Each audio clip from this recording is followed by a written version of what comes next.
Bertanya, saya Desi, saya hanya seorang guru biasa. Mungkin gaji guru sama ya, biasa ya. Tapi alhamdulillah banyak keajaiban yang Allah berikan sehingga rezekinya ya lebih dari penghasilan seperti itu. Saya ingin bertanya Ustadz, Siap. Mohon nanti diluruskan kisah tentang Fatimah, anak Rasulullah yang meminta budak atau meminta kenikmatan dunia, tapi Rasulullah tidak memberikan itu. Pernyataannya lebih ke apakah maksudnya gini, Rasulullah menyampaikan bahwa kalau kamu misalkan mendapatkan kenikmatan dunia, bahwa nanti di akhirat kenikmatanmu berkurang. Nah, bagaimana menurut Ustadz mengenai hal ini? Apakah kalau misalnya kita kaya, kita banyak nikmati dunia, apakah nanti kenikmatan kita di akhirat berkurang? Itu yang pertama. Dan yang kedua Ustadz, bagaimana menyiapkan mental kita untuk siap menjadi kaya? Karena tadi menyambung dari Ustadz yang tadi bertanya atau menyampaikan testimoni, saat kita berucap, saya ingin punya villa, lalu Allah beri villa. Saya ingin jalan-jalan setiap bulan dengan keluarga, Allah kasih jalan-jalan setiap bulan bersama keluarga, tapi capek gitu, tapi lelah gitu, tapi ya maksudnya di situ gitu. Jadi gimana cara menyiapkan mental untuk kaya itu dan mempertanggungjawabkannya? Nanti di akhirat nggak dapat lagi. Itu untuk motivasi supaya ya mensyukuri apa yang ada, mensyukuri apa yang ada. Levelnya Fatimah udah nggak ada dosa lagi.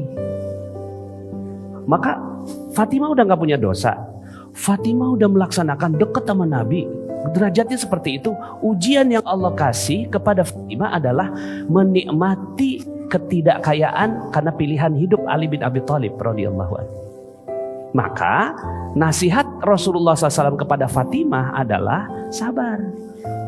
Nasihat Rasulullah kepada Fatimah adalah jangan minta dunia, nanti akhirnya akhirat kamu diambil sebagian. Nah, itu konteksnya kepada Fatimah yang udah gak ada dosa. Nasihat itu mau diletakkan ke kita yang banyak dosa, kagak cocok. Kita ini banyak dosa, udahlah sabar. Lah sabar gimana, lu dosa aja banyak, sabar. Ya kan, terus kemudian akhirnya kita berpikiran bahwa memang takdir saya mah gaji 5 juta. Itu bisa jadi suudzon kepada Allah. Jangan-jangan gajinya 50 juta tapi ketahan sama pikiran kita, sama dosa-dosa kita. Maka bebaskan semua gitu ya Allah ya. Kalau memang engkau mentakdirkan aku menjadi orang kaya, aku bersyukur. Engkau takdirkan aku menjadi orang yang belum kaya, aku akan bersabar. Jadi bebaskan doa itu. Jangan dikunci doa itu. Saya mah tuh apa tuh remah rengginang nih kali biskuit kongguan. Ngimpi dapat 50 juta per bulan. Idih, ya ampun deh, nanti akhirat saya kagak dapat. Lah itu jangan-jangan isinya sebagian suudzon kepada Allah. Gitu ya. Jadi akhirnya ini juga nanti Bapak Ibu semua dengarkan audio saya berjudul definisi dunia, PR ya. Supaya apa? Akur antara dunia akhirat. Banyak orang yang gak akur dunia akhiratnya. Mau dapat akhirat gitu ya. Tapi ya mau dapat dunia juga. Ada yang Bapak Ibu mau pilih nih, mau dapat akhirat tapi melarat di dunia, mau kaya banget di dunia tapi di neraka, maunya apa Bapak Ibu semua? Itu namanya natural, sesuatu yang kita inginkan, dan itu juga yang Allah doakan. Allah ajarin kita doa Rabbana atina fid dunya wa fil akhirati. Nah, jangan ditabrakin sama nasihatnya Rasulullah kepada Fatimah. Gak usah ditabrakin. Itu memang konteksnya begitu. Nah, kita sekarang pengennya dunia baik, akhirat baik. Nah, kita mau membandingin sama Fatimah, sementara Fatimah gak pernah gosip. Ya kan? Jadi kalau nanti nih, kita nih udah derajatnya udah kayak Fatimah, terus kemudian gak dapat apa-apa gitu, maka nasihat yang cocok adalah tadi, sabar. Cukup dunia engkau, karena akhirat sudah disiapkan bagimu secara sempurna. Jadi menempatkannya itu enak. Berikutnya yang kedua, bagaimana menyiapkan mental kaya?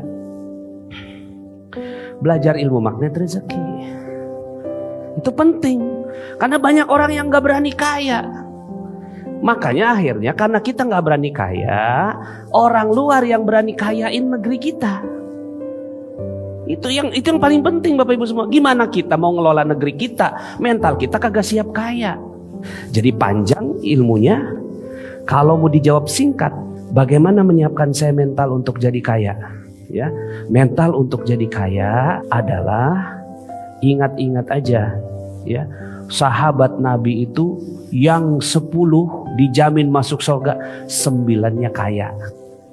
1 aja yang nggak kaya, Ali bin Abi Thalib itu. Tapi kayanya kaya ilmu. 9 yang lainnya kaya raya, ya. Makanya Nabi nggak takut dengan kemiskinan, Nabi lebih takut dengan kekayaan, karena udah pasti kaya orang Islam itu. Udah pasti kaya. Nah kalau nggak kaya berarti ada dosa. Itu aja dulu, ya. Nah nanti berarti mental kita siapin dulu. Dosanya hilangin, nanti Allah yang akan siapkan mental kita. Demikian, ya.